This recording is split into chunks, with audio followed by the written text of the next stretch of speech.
Assalamualaikum warahmatullahi wabarakatuh. Perkenalkan, nama saya Sofi Dwi Kurnia, MPM 2141148 dari Program Studi S1 Manajemen.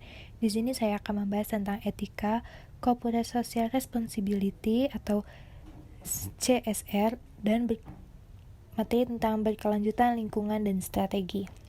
Apa itu Corporate Social Responsibility? Corporate Social Responsibility sama dengan tanggung jawab sosial perusahaan, merupakan salah satu bagian dari strategi bisnis perusahaan dalam jangka panjang. Tanggung jawab sosial merupakan suatu konsep bahwa perusahaan atau organisasi memiliki suatu tanggung jawab terhadap konsumen, karyawan, pemegang saham, komunitas, dan lingkungan dalam segala aspek operasional perusahaan, seperti terhadap masalah yang berdampak pada lingkungan seperti polusi, limbah, keamanan produk, dan tenaga kerja. 3 hal yang menjadi tujuan dari CSR adalah yang pertama, untuk meningkatkan citra perusahaan, biasanya secara implisit, asumsi bahwa perilaku perusahaan secara fundamental adalah baik.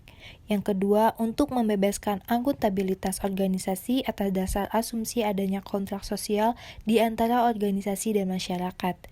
Yang terakhir, sebagai perpanjangan dari pelaporan keuangan tradisional dan tujuannya adalah untuk memberikan informasi kepada investor.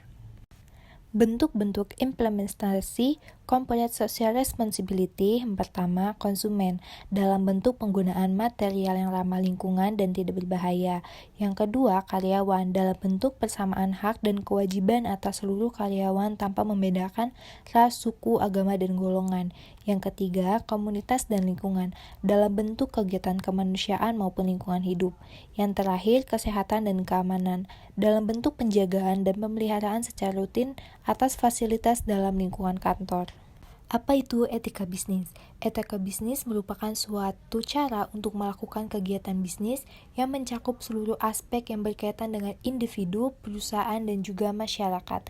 Etika bisnis dalam suatu perusahaan dapat membentuk nilai, norma, dan perilaku karyawan serta pimpinan dalam membangun hubungan yang adil dan sehat dengan pelanggan atau mitra kerja, pemegang saham, dan masyarakat. Terdapat 5 prinsip etika bisnis. Yang pertama, prinsip otonomi. Prinsip otonomi adalah prinsip yang memandang bahwa perusahaan secara bebas memiliki wewenang sesuai dengan bidang yang dilakukan dan pelaksanaannya dengan visi dan misi yang dimiliki. Yang kedua, prinsip kejujuran adalah prinsip yang meliputi pemenuhan syarat-syarat perjanjian atau kontrak, mutu barang atau jasa yang ditawarkan, dan hubungan kerja dalam perusahaan. Yang ketiga, prinsip tidak berniat jahat merupakan prinsip yang ada hubungannya dengan prinsip kejujuran. Penerapan prinsip kejujuran yang ketat akan mempengaruhi niat jahat perusahaan tersebut. Yang keempat, prinsip keadilan adalah adil kepada pihak-pihak yang terkait dengan sistem bisnis. Contohnya, upaya yang adil kepada karyawan sesuai kontribusinya, pelayanan yang sama kepada konsumen.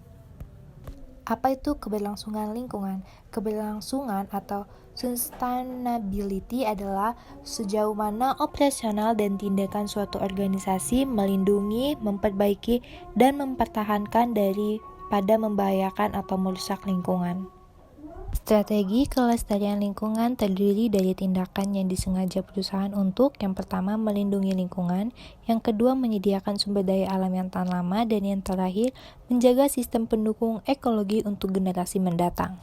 Begitu saja yang dapat saya sampaikan, kurang lebihnya saya mohon maaf. Wassalamualaikum warahmatullahi wabarakatuh.